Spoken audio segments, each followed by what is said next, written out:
In the dazzling square of Athens, where people praise democracy and freedom, there is a scene few dare to mention. A trembling child in rough linen wrists, bound in chains, is dragged through the crowd. They call it a normal transaction, but everyone knows this is the true price Athens paid for its so-called civilization. Before we dive into these forgotten stories of survival and suffering, the dark truths hidden behind the mask of the City of Freedom. If you enjoy exploring the shadow side of history, consider hitting the like button and subscribing for more content like this. And let me know in the comments where you're watching from. I find it incredible that we're connecting across distance and time, uncovering these buried pasts together. Because what you're about to hear isn't just another story about Athens. It is proof of how absolute power can turn philosophy into hypocrisy, freedom into chains, and a child into an instrument of desire for the powerful. The boy's name has been erased from history, but his story will haunt you long after this video ends. You open your eyes, and the darkness is still there. Not the gentle darkness of sleep, but something thick and heavy like a layer of oil clinging to your entire body. The smell of mildew sticks to every strand of hair. The cold stone beneath your back is so hard it feels like your skin has fused with it. There are no windows, just four walls pressing in on your breath, squeezing your thoughts until they can barely breathe. Somewhere, a drip of water echoes each drop, ticking like a countdown. But you do not know what it is counting down to. Your hollow stomach clenches, no longer able to tell hunger from pain. Footsteps echo down the hallway. Steady, heavy, getting closer. The sound is not human. It is like the rhythm of a machine, cold, indifferent, always moving forward. Light flashes as the iron door swings open. The stench of olive oil rushes in, thick enough to choke. A rough hand throws down an old piece of cloth. A hoarse voice growls, "Get ready, tonight you go out." Then the door shuts. This time the darkness feels even heavier, like it wants to swallow you whole. You reach for the cloth. The greasy texture of oil still clings to its coarse fibers. They oiled it before tossing it to you as if you were something to be polished, not someone to be respected. You try to breathe deeply, but your lungs fill only with the stench of rancid fabric and a faint trace of dried blood from somewhere unseen. There is no clean air in this room, only waiting. You want to believe this is just a nightmare, but the sound of distant iron sandals, echoing laughter, and the clinking of wine cups tells you the truth. This is Athens, the place they proudly call the cradle of civilization. But here, civilization is built on the bones of those who had no choices. You are one of them. Your stomach twists not from hunger, but from memory. The memory of the last day you stood under the sun. Your father would not meet your eyes when he placed his hand on your back and pushed you toward the byre. He spoke in a dry, cracked voice. "You will survive. We have no other way." You wanted to scream, to run, but your legs were shackled by cold iron chains. The last time you saw your family's field, it was glowing golden in the sunlight, like a fire bidding you farewell. From that day forward, you had no name. Only a body, like an empty vessel for others to pour their will into. The people who passed you in the hallway never used your name. They called you by your function. The child, the beast, the merchandise. Those words repeated so many times, you began to wonder if they keep saying it, might you actually become it. A drop of water lands on your hand, cold. You look up at the ceiling. No crack, but the water still falls as if the room itself is crying for you. You do not cry anymore. Your tears are long gone. Only the red swelling around your eyes remains the marks of a battle you lost long ago. The darkness holds its breath for a moment, then the tapping of a cane breaks the silence. 3 knocks. A pause. Then 3 again. The signal. You know you will be dragged away.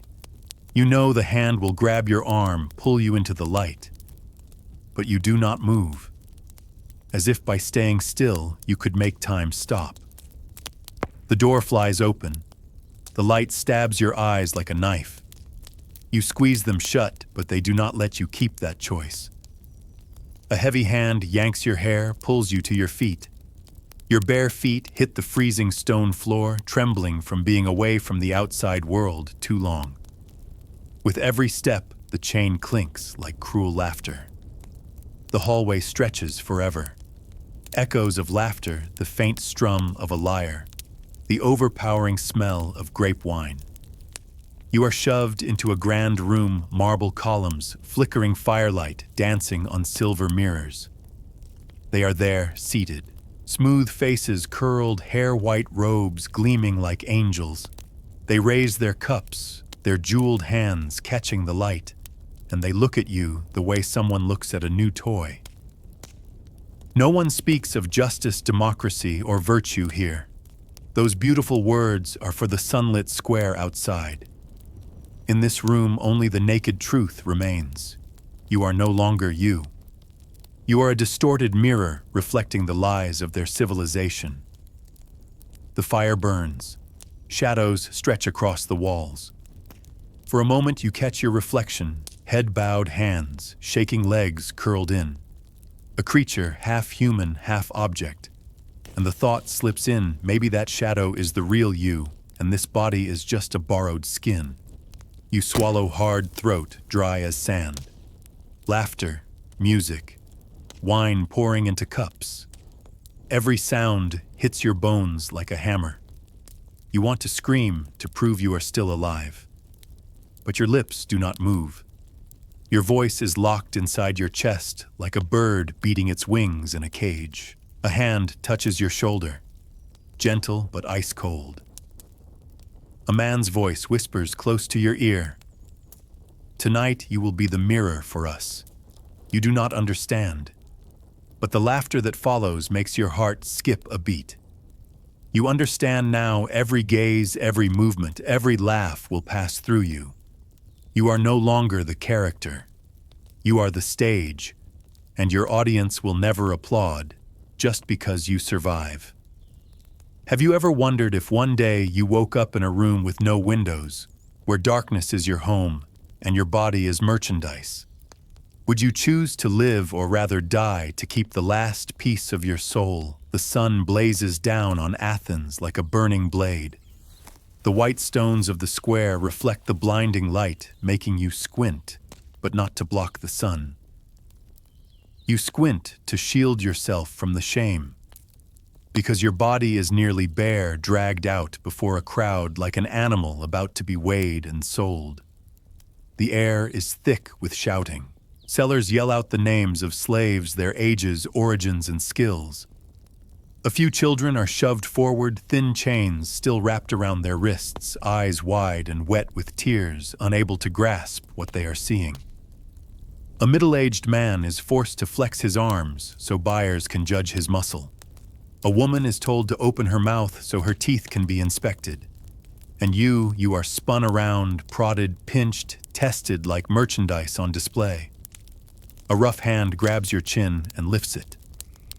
The man leans in close, his breath soaked in grape wine and garlic. He taps your teeth with his finger nods, then tosses you aside like a disappointing item. Laughter erupts behind you. At this point, you can no longer tell shame from pain. All your senses have collapsed into one single truth: you are no longer human. The hammer strikes the platform, echoing like a gunshot.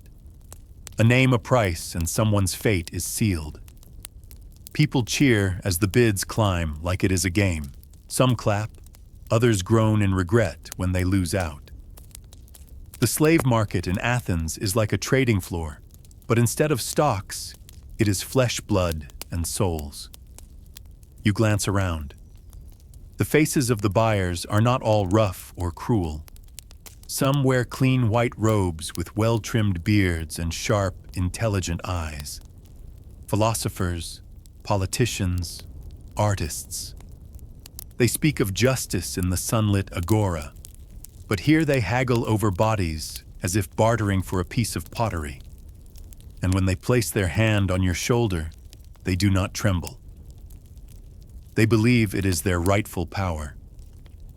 You remember your father's words as he handed you over to the traders.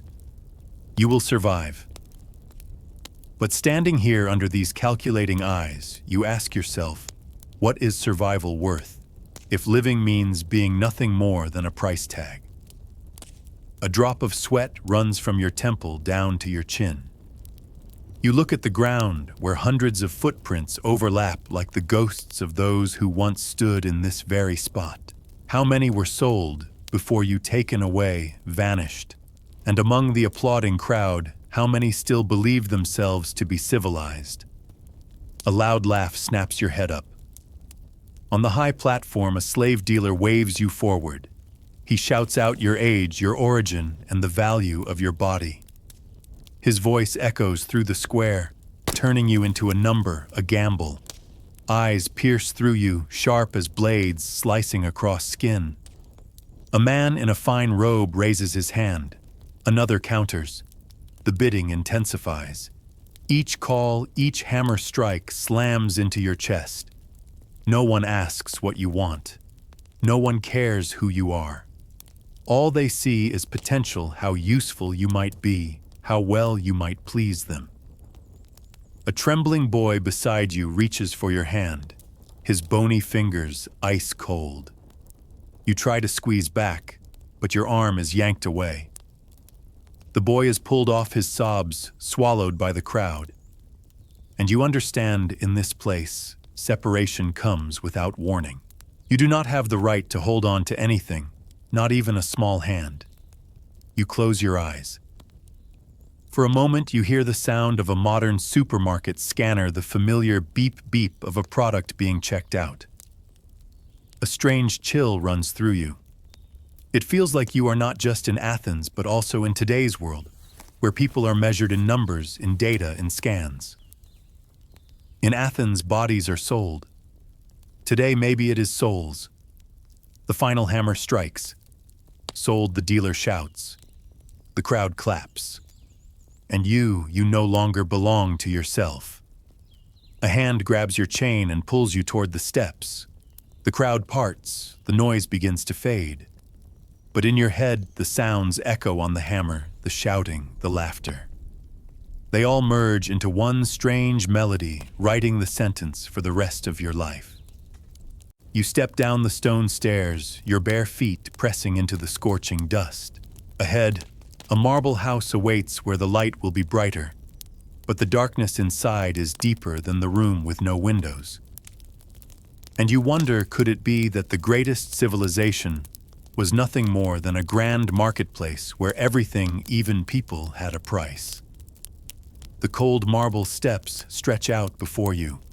With every barefooted step, you hear an echo as if the house itself is swallowing you beat by beat. Blinding light reflects off the white stone columns, forcing you to squint. But when you lift your gaze, you see relief carvings etched into the walls, gods, heroes, victories. The images glow with glory, but all of them were built by the hands of people like you. A heavy wooden door creaks open. Instantly, a wave of scent washes over you, pine, resin, grape wine, and a thick, sweet perfume with a sharp bite. For a moment, you think you have entered a temple, but then your ears catch a muffled moan from somewhere deeper in the corridor, and that illusion shatters. This is no temple. This is the mouth of a beast. You are dragged down a long hallway, torchlight flickering over wall murals. Each painting shows a feast, a battle, a scene of passion. The people in them are drawn like gods, strong, free, beautiful. You glance from the art to your own body, thin, filthy, trembling. The contrast cuts straight into your heart. Here, art is used not to elevate truth, but to smother the screams of those who live in the shadows. Your footsteps stop before a door inlaid with ivory. A guard opens it and shoves you inside. The room bursts into golden light. The walls are lined with emerald mosaic tiles, the floor polished to such a gleam that your twisted reflection stretches across it. In the center stands a long table draped in purple cloth, crowded with wine meat and fruit. Around it sit men in loose white robes, silver cups in hand. They speak softly, waxing philosophical about beauty, the soul, and virtue. But when they look at you, their eyes carry nothing of philosophers, only the gaze of hunters. One man steps forward. His hair is intricately curled, his robe heavy with perfume. He places a hand on your shoulder. It is as cold as stone, yet heavy enough to crush all resistance. He tilts his head, examining you as if judging a sculpture. The skin is still soft, he says, could be polished. Laughter rings out from the table, sharp as a glass shattering. In that moment, you feel like a sculpture, not carved from marble, but shaped from your own body by knives, by whips, by the eyes that strip you bare. In the corner of the room, you see others, slaves, younger, older. One sits curled up, eyes vacant as if long since dead. Another still trembles, teeth chattering. A girl bows her head, hair covering her face, but you can see blood soaking the hem of her garment. None of them speak. None of them dare to breathe too loudly. You understand this is not a house. It is a tomb for souls. The man returns to the table and lifts his cup. He speaks of justice, of the journey toward truth. The others applaud and raise their cups with him. And you stand there listening to these beautiful words echo through the gilded room. You want to laugh, but you cannot. Because you know this is where justice was buried and truth wears a mask. The firelight flickers across the wall, casting your shadow onto the mosaic floor. It stretches and warps. And in that instant, you realize you have become part of this house. A living brick, a piece of mosaic made from flesh. This house does not merely contain people. It consumes them. It drains their souls and replaces them with silence. And that silence will be dressed in music, in wine, in hollow philosophy. You hear the soft sound of a lyre drifting from a nearby room. The melody is beautiful, delicate enough to melt your heart. But when you see the empty eyes of the other slaves, you understand the music here is not for healing, or it is a silk veil covering bloodstains on the floor. It is a funeral song for those who lost themselves, but have not yet died. You are pushed to sit at the base of a massive stone column. Looking up, you see the gilded ceiling where gods are painted, raising their cups in laughter. Gods on the ceiling, human blood below. The distance is only a few meters, but it is a bottomless pit. You lie in that abyss knowing there is no escape. In your exhaustion, you remember the fields of your childhood. The real sunlight, not this marble reflected glare. You remember the sound of insects, the scent of earth, your mother's hand resting on your head. All of it vanishes like a dream. Now the only reality is a cold wall, distant laughter, and your warped shadow on the stone floor. You want to ask, is this the civilization Athens is so proud of? A house filled with art, fed by crushed souls, a place where beauty exists only to hide the rot. You do not dare speak the question aloud. But in the silence, it rings through your mind. And you know no one will ever answer. Night falls over Athens like a curtain of deep purple velvet. Inside the marble house, torchlight flickers, casting long shadows across the mosaic walls, transforming the carved gods above into figures sneering down from the heights. The corridors echo with footsteps, laughter, and the clinking of silver cups. The air is thick with the scent of red wine and burning incense, so thick It feels like you are breathing in the vapor of blood. You are dragged into the great chamber, the heart of the house where the feast has already begun. The symposium, the drinking party of Athens's elite. But tonight, what flows is not just fermented grapes. It is power. It is dominance. It is blood thinned by intoxication. They sit around a long table, white robes loosened, bare shoulders gleaming in the oil lamp light. The lyre plays a soft, haunting tune, accompanied by an eerily pure female voice. But the music is not for you. It is merely a veil meant to cover the cries echoing from the room next door. A man crowned with a laurel wreath rises and lifts his silver cup. He speaks of virtue. His voice is grand, elevated, idealistic. He talks about noble souls, about striving toward goodness. Applause follows. Laughter, more raised cups. And then his hand lands on your shoulder. His voice still speaks of morality, but his fingers dig into your flesh. Wine spills into their cups, red as fresh blood. You watch the liquid shimmer in the firelight and wonder how many real drops of blood have soaked into this stone floor in exchange for all these bursts of laughter. You are dragged into the center of the room, surrounded by a dozen stares. They do not see a person. They see a performance. One man tilts his cup and says, "Look at its stance," like a statue not yet finished. Another laughs. "We shall sculpt it to our liking."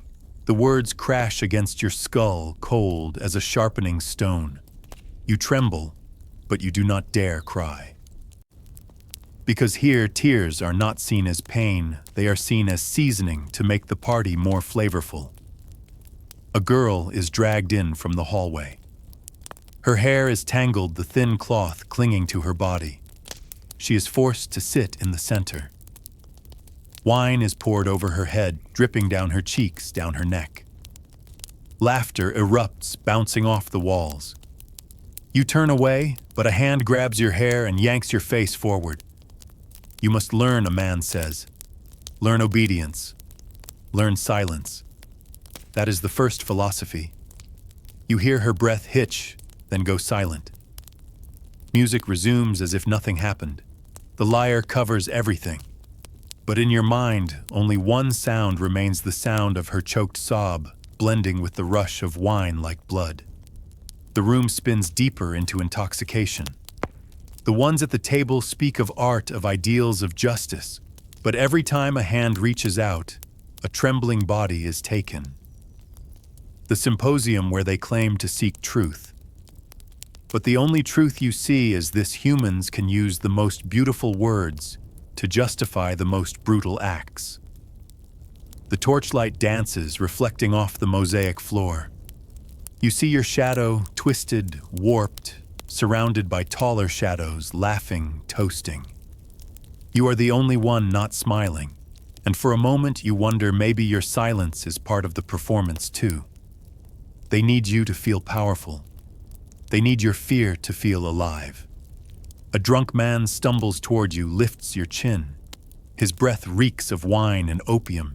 He stares into you, eyes drilling down to the bone. Then he smiles. Tonight, you will taste freedom. Laughter explodes behind him like a crashing wave. Freedom, the word rolls off their tongues like a cruel joke. You understand. In this place, freedom is not something to be given. It is an invisible chain. They place the word on your lips, only to stomp it beneath their feet. You begin to tremble. Not from fear, but because something inside you is starting to detach.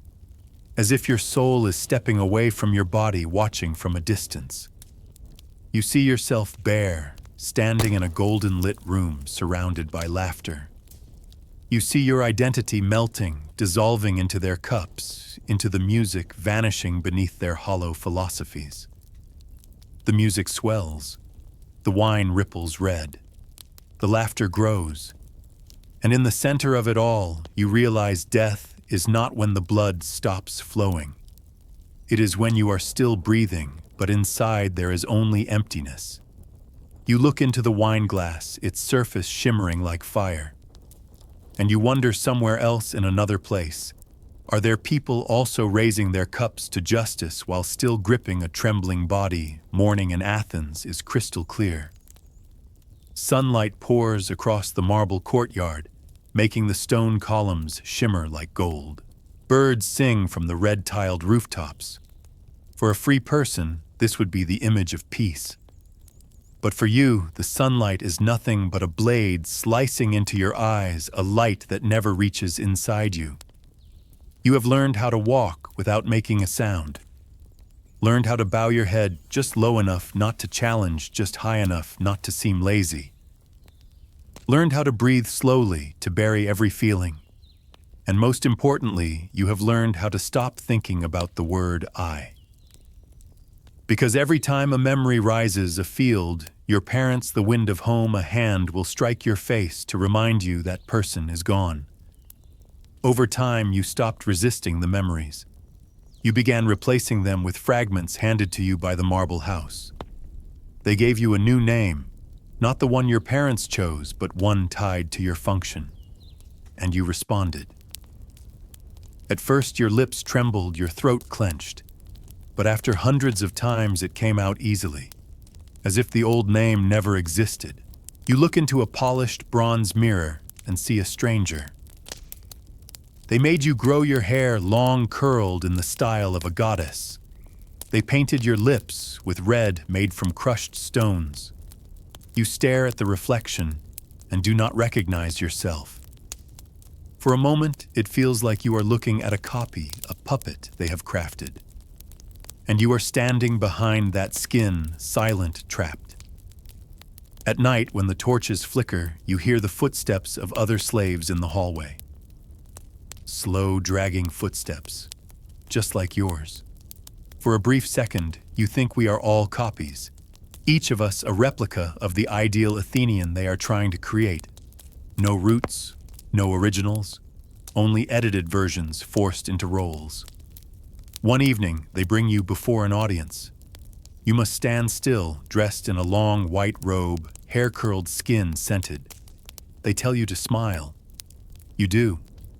They tell you to walk with grace. You do. Every movement is exact, but inside you are empty. The audience applauds, praises you, as if you were a work of art. No one knows and no one cares that you died long ago. Psychological death does not arrive with a scream. It does not need blood. It arrives in silence, in daily repetition. In the moment you look into a mirror and see a stranger. In the moment you answer to your new name faster than your old one.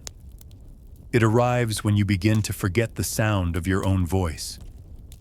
Once, while pouring wine, you heard them speak of the soul. A philosopher said, "The soul is eternal. No one can take it from you." You wanted to laugh. Because you feel it clearly, the soul can be taken. Not with a sword, but with time. With constant reprogramming. Each day a piece of it is shaved away until only a shell remains still capable of moving. At night you lie on the cold stone floor, eyes wide open. You do not dream anymore. Dreams are gone as if your mind has locked all its doors. In the silence you remember the day you were sold at the human market. You remember the sound of the auctioneer's hammer. And you understand the hammer did not just sell your body. It began the slow death inside. You ask yourself which is more cruel, the quick end of the physical body, or the slow death of the self stretched over years where you continue to live, but are no longer you. One morning while serving in the mosaic chamber, you catch a glimpse of yourself reflected on the polished stone floor. The reflection is smiling, though your lips do not move. You blink, and the image vanishes. But the feeling remains. There is another you playing the role while you stand behind it, watching. That day you knew for sure the original you was gone. What remained was just an avatar, an ancient deepfake powered by fear and commands. You bow your head, carrying wine to the master's table. The sound of a lyre fills the air, beautiful, sweet. But to you, it is a funeral song. And in that moment, you see it clearly. Death does not always need a grave. Sometimes it lives with you, inside your body, every single day. The night in Athens is stifling, but inside the marble chamber, the torches blaze so brightly, there is no place left for darkness to hide. You are dragged to the center of the room, surrounded by large bronze mirrors set against the walls. They reflect your body from every angle, dozens, hundreds of repeated images, as if you are standing among a crowd of copies of yourself. A man approaches, holding a small, gleaming blade. Not a weapon of war, but a razor, its edge so thin and sharp that the torchlight makes it glow. He does not look at you like a person, but like a block of marble waiting to be carved. They force you to remove the thin cloth that covers you. Your body stands bare, trembling under the light. Strange hands touch your skin, smear scented oils across it, sprinkle golden powder that clings to your flesh. The smell is sharp, overwhelming, crawling into your nose. You want to retch, but your throat is locked. Laughter echoes through the room. Someone whispers, "We will remake it. A new body, a new soul." The razor glides across your scalp. Locks of hair fall to the stone floor like pieces of memory being severed. You remember how your hair once danced in the countryside, wind the scent of kitchen smoke as your mother smoothed it. All of it gone, leaving only a cold, bare scalp. They rub oil into your skin until it shines like a statue. Another hand paints thin red lines down your face, your neck, your chest. You catch your reflection in the mirror, the familiar figure erased, replaced by a stranger. They dress you in a long white robe cinched at the waist with a red cord. The fabric is soft, cool against your skin, but to you it feels heavy as chains. Each fold hides your body, yet also tightens around your soul. As you walk, the bronze mirrors reflect a graceful form, nearly divine, but inside, you want to scream. "This is not me." A voice rises from the corner of the room, deep, commanding, echoing as if from a god's mouth. The master. He steps forward, his purple robe trailing behind him, the scent of incense clouding the air. His eyes lock onto you as if carving a command directly into your bones. "You," he says, "are dead. From this moment forward, you are a new form. A new creation built to serve." The others around him begin to clap. The applause crashes through the chamber, slamming into your chest, like the final strike of a judge's gavel. You look at the bronze mirrors, dozens of other US clapping in unison. A chill runs down your spine. You want to step forward, to shatter the glass, to destroy the illusion. But your body does not obey. It has already been programmed. Every step you take, every tilt of your head, fits perfectly into the form they desire. And you realize the greatest resistance now is not escape. It is keeping one whisper alive inside your mind: "I am still here." The ritual continues. They bring you out into the marble courtyard, where moonlight pours down like liquid silver. In the center is a stone platform carved with spirals. You are forced to kneel. Flowers are scattered in your hair. Wine is poured across your skin. The icy drops slide down your spine, making you shiver. Chants rise around you, rhythmic, undulating, like the sound of waves. You look up and see the full moon hanging bright in the sky. In that moment, it feels like you are being erased beneath that light, rewritten into someone else. The entire sky becomes a mirror, reflecting a new version of you, one without a name, without a root. When the chanting stops, they cry out, "Rebirth." And in that cheer, you understand this is not a new life. This is the official burial of the old one. From now on, this body may continue to exist, but the soul it once held has been laid to rest. You bow your head to the stone floor, where red wine spreads and mixes with white petals. And in the silence you ask yourself, could it be that what they call rebirth is just a beautiful way to legalize the erasure of the self-night falls silently over Athens? The city sleeps exhausted after its feasts, its hollow philosophies, and its drunken laughter. But inside the marble house, the flames still burn, casting light that reveals every crack in the stone floor. You sit in the mirror room, surrounded by dozens of reflections of yourself. Each face is the same cold, heavily painted, wrapped in flowing white cloth. None of them are you, and yet all of them are. You lift your hand. Every image in the mirror lifts theirs in perfect unison. A strange moment you no longer know which one is the original. Perhaps there is no original anymore. You have been broken, multiplied, remade. And in that instant you realize this is the monster's embrace. It does not kill you outright. It consumes you by turning you into itself. The door opens. The master enters. His purple robe trails across the floor, his eyes blazing in the torchlight. He approaches slowly. You remain still, your body does not resist. Like a puppet that has long grown used to its strings. He places a hand on your shoulder. That hand is heavy as stone, cold as death. You are ready, he whispers, to become a part of me. You look into his eyes and see an abyss. Not light. Not darkness. A black hole where all souls are swallowed and disappear. And suddenly you understand how many others have stood here before. You have looked into those same eyes and vanished from themselves.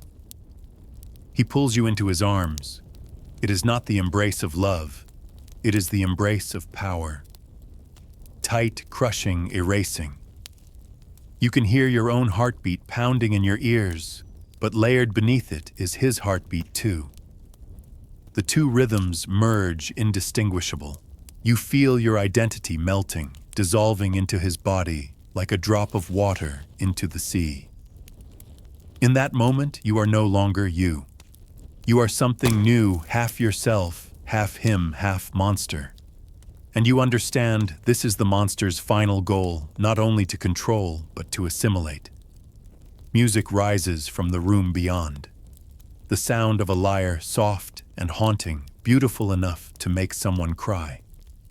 But to you, it is a funeral dirge, a requiem for the last piece of you that remained.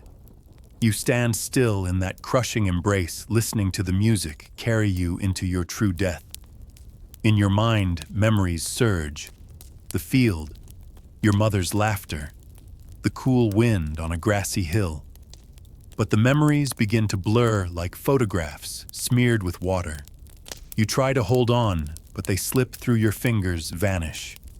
And in their place, only the image of the bronze mirror remains, a stranger's face staring back. You want to scream, to break free, but your body no longer belongs to you. It has learned the chains, learned the commands. All that is left is one quiet thought: if I am no longer myself, do I still exist? He lets go. You collapse onto the stone floor, your white robe stained with red wine. You look around, the bronze mirrors reflect you from 100 angles.